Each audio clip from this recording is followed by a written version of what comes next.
सत्संग समारोह जिसमें शरारती तत्वों ने पहुंचकर हानि पहुंचाई है संत रामपाल जी महाराज के सत्संग समारोह में, जहां पर भारी संख्या में शरारती तत्व पहुंचकर सत्संग चलते हुए सत्संग के अंदर बाधा उत्पन्न की है। पुलिस वहां पर क्या कार्रवाई की, अभी तक पुलिस पहुंची या नहीं पहुंची, पूरी जानकारी भी आगे लेंगे। देखते हैं भीलवाड़ा के अंदर फिर जो है आतंक मचाया है इन बदमाशों ने। रामपाल जी महाराज के सत्संग समारोह, जहां दहेज मुक्त शादियां होती हैं, जहां पर समाज के अंदर नशा छुड़वाया जाता है, वहां ऐसे पवित्र मार्ग के अंदर ऐसे शरारती। हेलो हेलो सत्साहेब भगत जी, सत्साहेब जी। पवन दास बोल रहे हैं आप? हाँ जी हाँ जी। हाँ, नरेश भगत जी से नंबर लिया था हमने आपको। जी जी जी। इटावा जो नरेश दास हैं। हाँ जी हाँ जी। हाँ, तो भगत जी यहाँ में समझ में नहीं आ रहा, परमात्मा का विधान तो एक ही है। हाँ जी। हाँ, लेकिन ये संशय वाली बात ये लोग काय कर देते हैं। कौन सी संशय बात? ये जो नामदान केंद्र चलाए रहे हैं, तो अब आप लोग समझने का प्रयास करो, ज्ञान तो दे रखा है गुरु जी ने, उस ज्ञान से मेल करो। वहाँ में तो परमात्मा की तो बाणी है कि कहे कबीर सुइयन मेरा नीर खीर का करे नवेरा। तो करो नीर खीर का खेवेरा, फिर और कौन से दिन करोगे? हाँ तो हेलो। हाँ जी। हेलो। आप करो भगत जी, नीर खीर का निवेरा करो, अब सही गलत की पहचान करो, गलत का साथ छोड़ो। हाँ, वो तो बिल्कुल सत्य है। तो हमें उसमें संशय नजर आ रहा है, इसलिए हमने की भगत जी से बात करेंगे। हमने की पवन दास का नंबर हमको भी दो। संशय नहीं है तो सारा ही सब कुछ उल्टा पुल्टा हो रहा है, संशय कहाँ रह गया? नहीं, वो लोग बहुत बड़ा अपने को वो करते हैं, भाई भाई कछु सहपाठी है, पढ़े लिखे साथ वाले लोग आते हैं, तो वो उनकी बहुत बड़ा ही। हमने की भाई हमें यहाँ संशय हो रही है, हमें नहीं मान सकते हैं इसको। हाँ, सबूत मांगो, प्रमाण मांगो सत्संगों वाले। हाँ, तो हम तो यही कहते हैं भाई, भंडारा परमात्मा ये कहता है हम किसी न किसी रूप में वहाँ प्रकट होते हैं, जब भंडारा होता है। ये लोग ये कहते हैं भंडारा होना नहीं चाहिए। गरीब जो चेक मांगते हैं, चेक दो बड़ी से बड़ी 5 लाख की, 10 लाख की, 2 लाख की, भंडारा मत कराओ, न करो। ऐसा भगत जी, गरीबदास जी महाराज जी की तो वाणी है। हाँ, कि कबीर लेने को सतनाम है, देने को अन्नदान, करने को अधीनता और डूबने को अभिमान। तो सबसे बड़ा दान बताया परमात्मा ने, अन्नदान। तो भंडारे रुकवाएगा वो तो काल का दूत होगा। बिल्कुल बिल्कुल सत्य भाई। एक परमात्मा ने हम आपको यही दिया है तो वो है कि मतलब कहे कबीर पुकार के दो बात लख ले, एक साहिब की बंदगी और भूखों को कुछ दे। बिल्कुल। हाँ, परमात्मा की बाड़ी और ये उस बाड़ी को कट कर रहे हैं। तो ये तो कट करेंगे ना। हमें गुरुजी ने क्या पाठ पढ़ाया कि बेटा, काल कभी भी सामने प्रकट नहीं होता, वो अपने दूतों के माध्यम से तुम्हारी भक्ति खंडित करवाएगा। बिल्कुल बिल्कुल भगत जी, बिल्कुल सत्य। तो ये भगत नहीं है भगत जी, वो भगत का ही तो भेष धारण करेगा। जिस भगत की मर्यादा टूट जाएगी, फिर उस भगत के माध्यम से तो वो अपना काम करेगा भगत जी। बिल्कुल सही बात है ये। जैसे सही बात है भाई, हम ये कैसे कह सकते हैं कि गुरु जी का भाई पूरा भगत होगा? पूरा भगत होता तो 7 साल से भगोड़ा बन के क्यों घूम रहा है? भगत क्यों भगेगा भगोड़ा बन के? सही बात है। गलत आदमी इसलिए तो भग रहा है ना पुलिस के आगे, नहीं तो क्यों भगने की जरूरत थी? अगर गुरुजी आज अगर पुलिस के आगे अगर भगोड़े बन के घूमते तो आज कौन उनकी भक्ति करता? बिल्कुल। तो संगत गुरुजी के भाई की भक्ति क्यों कर रही है? उसके द्वारा खोले गए फर्जी नामदान केंद्रों पे क्यों जा रही है? उसके द्वारा निकाले जा रहे पीले पर्चों को क्यों मान रही है? तो संगत भगत जी संत रामपाल जी की भक्ति कर रही है या उनके भगोड़े भाई की भक्ति कर रही है? आपके गुरुजी ने आपको कब आदेश दिया कि ये नामदान केंद्र मैंने खोले हैं, ये जगह जगह आश्रम मैं खोल रहा हूँ, मेरे आदेश से खोले जा रहे हैं? गया कोई माइका लाल हिसार जेल में जाके कोई पूछ के आया है क्या? सो तो नहीं पूछ। अब उनके नाम से तो लाओ, मैं भी निकाल दूं पीला पर्चा कि गुरुजी का आदेश आ गया, पवन दास को सब अपनी जमीन नाम कर दो। कर दोगे? नहीं कर। तो क्यों मूर्खता दिखा रही है संगत फिर? अरे कोई भी किसी भी कंप्यूटर की दुकान पे जाओ, 2 मिनट में टाइप करके दे देगा, 20 रुपए लेगा ये पीला पर्चा। ये भगवान हो गया हमारा? ये तो जगत वालों से भी गई गुजरी बुद्धि हो गई इस भगत समाज की, जगत वालों से भी गई गुजरी। इतना तो जगत वाले भी सोचते हैं, समझते हैं। वो भी किसी को 2 रुपया देते हैं तो 20 बार आगा पीछा देखते हैं कि इसका क्या परिणाम निकलेगा। बिल्कुल सर, बिल्कुल। हैं? और हम लोग अंधे होके दान कर रहे हैं। गुरुजी ने कब कहा कि आपको किसी भगत को दान करना चाहिए? हमेशा भगवान ने ये कहा कि भाई गुरु बिन माला फेरते, गुरु बिन देते दान। अरे गुरुजी कहाँ बैठे हैं? अगर दान देने का इतना शौक है तो जाओ जेल में और गुरुजी के हाथ में दो। बिल्कुल सर। और फिर उस दान से सरेआम आनंदपाल सिंह जैसे गैंगस्टरों की सीबीआई जांच हो रही है। उसी दान से हरियाणा के जाट आरक्षण में 16-16 लाख रुपए उन जाटों को दिए जा रहे हैं जो हुक्का, शराब, बीड़ी, मांस पीते हैं। क्या है ये? सारी संगत की ऐसी की तैसी कर दी इन्होंने, तभी तो आए दिन मर रहे हैं। सारनाम तक ले लेके लोग गाड़ियों के नीचे आके मर रहे हैं।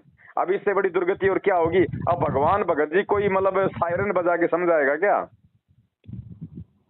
27 साल से तो सत्संगों के माध्यम से समझा दिया, 7 साल से इस दास को खड़ा करके संगत में हजारों वीडियो बना के समझा दिए। अब भी कोई नहीं समझे तो भाड़ में जाओ। फिर वो तो फिर गधा है, वो भगत कहाँ है? बिल्कुल सही बात है। आंखें मीच के नहीं चलना है, परमात्मा के विधान के अनुसार चलो। तभी तो मर रही है संगत आए दिन, तभी तो अकाल मौत हो रही है। आज संसार में सबसे ज्यादा दुखी अगर किसी की संगत है तो संत रामपाल जी की संगत दुखी है। राधा स्वामी की संगत भी दुखी नहीं है।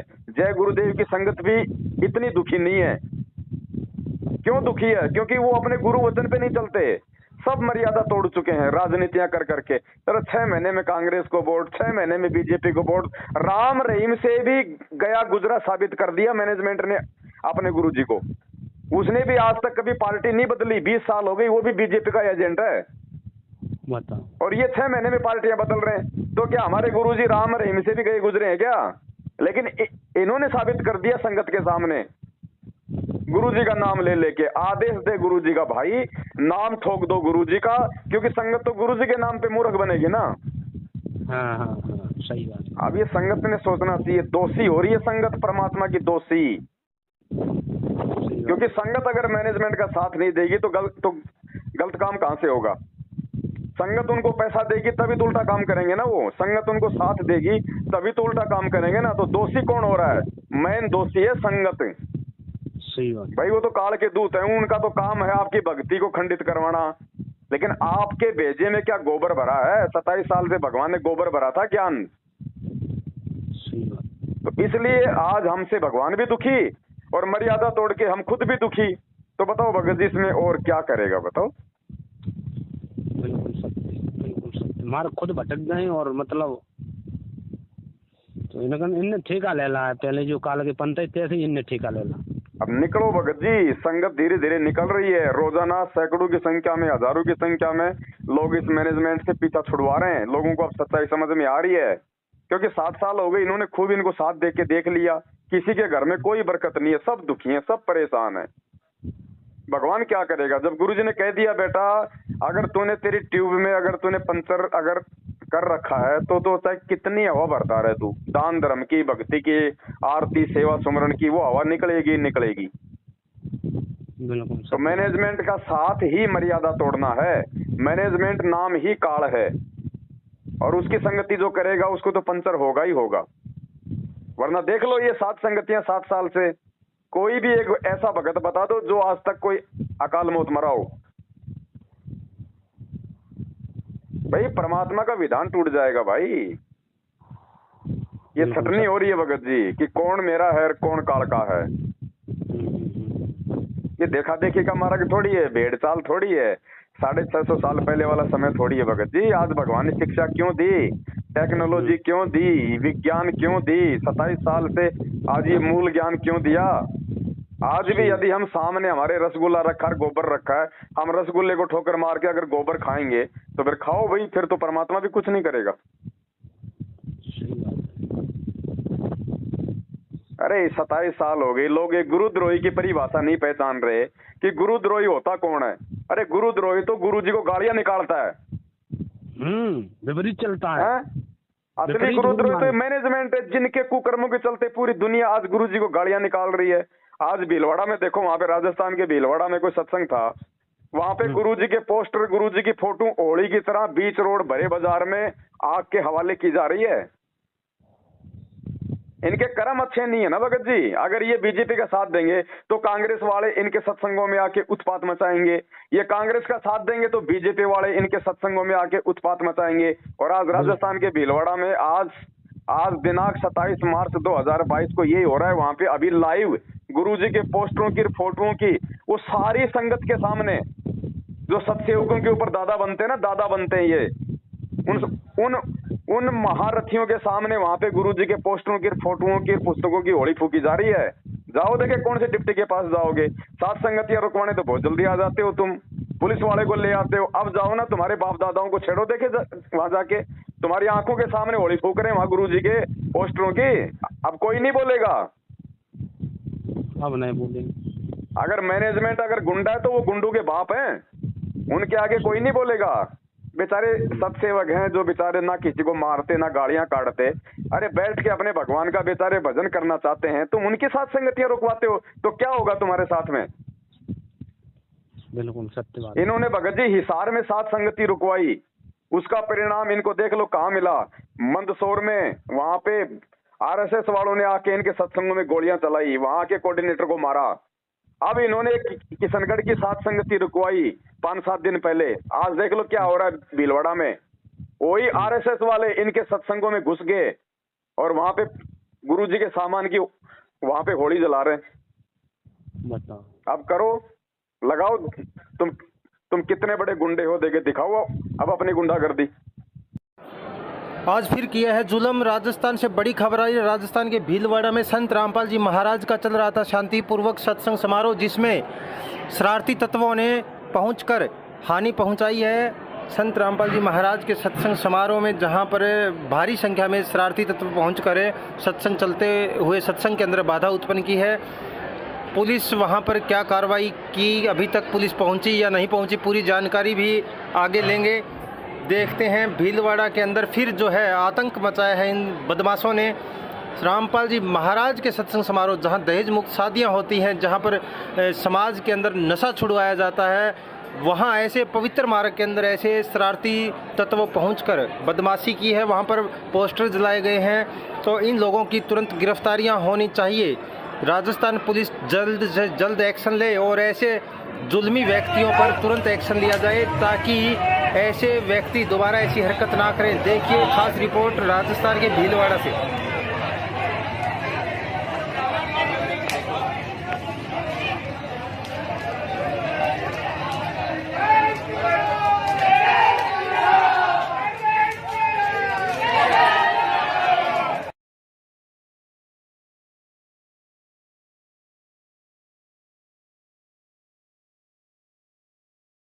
सही बात। तो भगत जी संगत जितना जल्दी इन लोगों से अपना पीछा छुड़वा लेगी बहुत अच्छी बात है, नहीं तो भगत जी मरेगी संगत। ये आप जी नोट कर लेना, ये दास किसी को कोई श्राप नहीं दे रहा, परमात्मा का विधान बता रहा है। संगत भगत जी अकाल मौत मरेगी, कोई नहीं बचाएगा, और मर रही है, आए दिन मर रही है। क्यों नहीं बचा रहे गुरु जी? परमात्मा ने तो अपना विधान बता दिया सत्संग में कि मेरे भगत को काल नहीं मार सकता, ना एक्सीडेंट में ना कहीं और। तो क्यों मर रहे हैं रोज लोग एक्सीडेंट में? क्योंकि गुरुजी का कोई है ही नहीं, सब गुरुजी के भाई के हैं, काल के हैं। हाँ, विधान को भटक गए। किसकी पूजा कर रहे हो आप? इन नामदान केंद्रों की पूजा कर रहे हो जो इस काल ने खोले हैं, गुरुजी के भाई ने। गुरुजी ने नहीं खोले। 27 साल से वो संत केवल एक आश्रम में रहा, एक आश्रम में रहा जहां उसने सत्संग किए, नाम दिया। उसके अलावा उसने कोई दूसरा आश्रम या दूसरा नामदान केंद्र नहीं खोला। आज उसके जेल जाते तुमने हजारों की संख्या में दुकानें खोल ली अपने धार्मिक धंधे के लिए, तो क्या होगा? अब भगत जी परमात्मा किसी के मुंह में उंगली देके थोड़ी समझाएगा। सत्संग कर दिए, जो उसकी प्यारी आत्मा होगी समझ जाएगी, नहीं तो खाओ धक्के और मरो। बिल्कुल सत्य, बिल्कुल। भगत जी आप लोगों ने देखो खुद ही समझना होगा। भगत जी हमारा भी गला बैठ गया 7 साल से चिल्ला चिल्ला के। बिल्कुल। अब हम इतना ही कर सकते हैं भगत जी, हम भी कोई जबरदस्ती कोई हवा तो भर नहीं सकते किसी के अंदर, नहीं भर सकते हो, सही बात है। बाकी ये है कि भाई अपना नुकसान उठा लोगे और कुछ नहीं है। अब जिस घर से जो भगत जो मर गया वो तो वापस आना नहीं भाई, अब वो तो परेशानी ले ली ना बोले है, उसकी वजह से उसके रिश्तेदार और परमात्मा से दूर, उसके बाल बच्चे और गुरुजी से दूर। अरे भगत भी अगर जगत वालों की तरह अगर अकाल मौत मरेगा एक्सीडेंट में बीमारी से, तो काहे की भक्ति है? बिल्कुल सत्य बात है। हैं? लेकिन भक्ति तो सत्य है, वो भगत सही नहीं है। बिल्कुल क्योंकि मर्यादा टूट रही है। जाओ इशारों पे, जाओ इशार की तारीख पे मारो चक्कर, जाओ रैलियों में मारो चक्कर, जाओ जाट आरक्षण में, करो इनको रक्तदान और दे दान, इनको दो, इनको ज्योति पाठ का पैसा और मरो अकाल मौत। अब लोगों की समझ में आ रही है। अब फोन करते हैं भगत जी, पवन भगत जी हम क्या करें, 3 साल हो गई, 4 साल हो गई, पवन भगत जी क्या करेगा भाई बताओ। पवन भगत जी जब बेचारा चिल्ला रहा था तब तो कोई मान नहीं रहा था कि नहीं तू तो गुरुद्रोही है। अब ये गुरुद्रोही सबको अच्छा लग रहा है धीरे धीरे। सही बात है, जब सत्य सामने आ जा रही है तो सब मानेंगे। चलो हम तो चाहते हैं कि चलो अब भी मान लो, इसमें भी तुम्हारा ही भला है, हमें तो कोई पेंशन नहीं मिलने वाली है, अभी भी तुम्हारा ही भला अगर मान जाओगे तो। बिल्कुल सत्य बात। तो देख लो भगत जी, अब आप लोगों ने क्या करना है क्या नहीं करना है। अब केवल बात भगत जी अपने खुद के समझने तक नहीं है, अब दूसरों को समझाना है। खुद तो समझ लिए वो तो ठीक है, अब दूसरों को समझाना भाई, खुद के समझने तक सीमित मत रहो। सही बात। हाँ, और खुल के बोलो। आप उनसे कोई कर्जा ले रहे हो क्या? वो आपके बच्चों का पेट भर रहे हैं क्या? उल्टा आपके पैसों पे वो मौज कर रहे हैं। तो खुल के बोलो ना दिक्कत क्या, ताकि 4 भक्तों के और समझ में आए। अरे पवनदास भैया, सत साहेब भगत जी, सत साहेब, हम आपसे मेरठ मिल चुके। हम लोग इटावा से नरेश वगैरह आए थे। जी जी जी जी। तो इन्होंने यहाँ से मतलब आश्रम से या मैनेजमेंट से इन्होंने नामदान ले लिया, तो ये हमारे पास आए तो इनको समझाया मैंने। जी जी। तो जो विपिन दास हैं इटावा के कोऑर्डिनेटर, तो उन्होंने कहा कि मतलब मेरे साथ अगर रहोगे तो आश्रम पे मत आओ, ये गुरुद्रोही हैं। तो मैंने इनको समझाया, तो इनसे फिर इन्होंने कहा कि आपसे बात करवा दो। हाँ, तो तभी मैंने फिर इनसे कहा कि भाई पवन भाई से बात कर लो अपनी, समझ में आए तो ठीक है। देखो भगत जी, अपना काम केवल समझाने का है, जबरदस्ती अपन ना आज तक किसी के साथ की ना अपन कर सकते, क्योंकि ना जबरदस्ती अपने भगवान ने की, ना जबरदस्ती करने का इस मार्ग में कोई विधान है ना। सही है, सही है। संदेशा हम दे सकते हैं, समझ में आवे तो ठीक है, नहीं बाद में ठोकर तो लगनी है, फिर ठोकर खा के समझ लेना ना। सही है। और परमात्मा कहते हैं, देखो भाई मालिक कहते हैं कि भाई ठोकर खा के तो भगत जी पूरी दुनिया समझती है। समझदार तो वो होता है जो दूसरों की ठोकर से अपना अंगूठा फुड़वाने से बच जाए। बाकी ठोकर खा के तो सभी समझते हैं, वो कहीं का समझदार हो गया। सही बात है। समझना है तो दूसरों की ठोकर से समझो ना, कि कहीं तेरे को नुकसान ना हो जाए। सही बात है। तो भगत जी को वैसे तो मोटा मोटा मालिक के दया से दास ने बता दिया है, बाकी इनके अपने बुद्धि विवेक के ऊपर है भगत जी। सही बात। हाँ। वैसे अब आप मतलब कहाँ पर जैसे कभी कभार प्रोग्राम करते होगे तो कहाँ मिलोगे आप? देखो भगत जी, दास का कोई भरोसा नहीं है, दास तो रमता जोगी है भगत जी। अच्छा, है ना। बाकी वीडियो आपको हर जगह मिल जाएंगे। यूट्यूब पे जाओ, फेसबुक पे जाओ, शंका समाधान विद पवन दास लिखो या पवन दास का वीडियो लिखो, वीडियो आपको मिल जाएंगे। उनको देख के भगत जी हमें अपनी भक्ति करनी है, हमने ना तो किसी पवन दास के पीछे लगना, ना किसी और के पीछे लगना। ना सही है। हमने केवल फायदा उठा लेना है जो हमारे फायदे का है, बस सीधी बात है। सही है। ठीक है भगत जी। ठीक है, हम आपसे मेरठ मिल चुके थे। हम लोग इटावा से आए थे, काफी लोग गए थे। हाँ आए थे भगत जी, उस समय आए थे। अब तो मेरठ वाले भी अपने अपने हिसाब से हो गए सब सेट। अच्छा। कोई नहीं है भगत जी, यहाँ पे परमात्मा के बहुत ही कम हैं। नहीं तो भगत जी हम नहीं मैनेजमेंट से, हम तो बिल्कुल, हम तो अपने घर भक्ति कर रहे हैं बैठ के। अच्छा है, भक्ति करोगे तो अपना फायदा है भगत जी। हाँ, लोगों को समझाते हैं भाई, समझाना तो हमारा फर्ज है। देखो हमारे को भी तो किसी ने समझाया तभी तो समझ में आई ना। तो समझाना हमारा फर्ज है, माने ना माने उसका अपना कर्म है। सही है। चलो ठीक है भगत जी। ठीक है। जय बंदी सत साहब, जय हो बंदी चोर। एक आपसे मशवरा सलाह लेते रहेंगे भगत जी। ठीक है बड़े भाई, ठीक है। ठीक है सर। सत साहब। जय बंदी।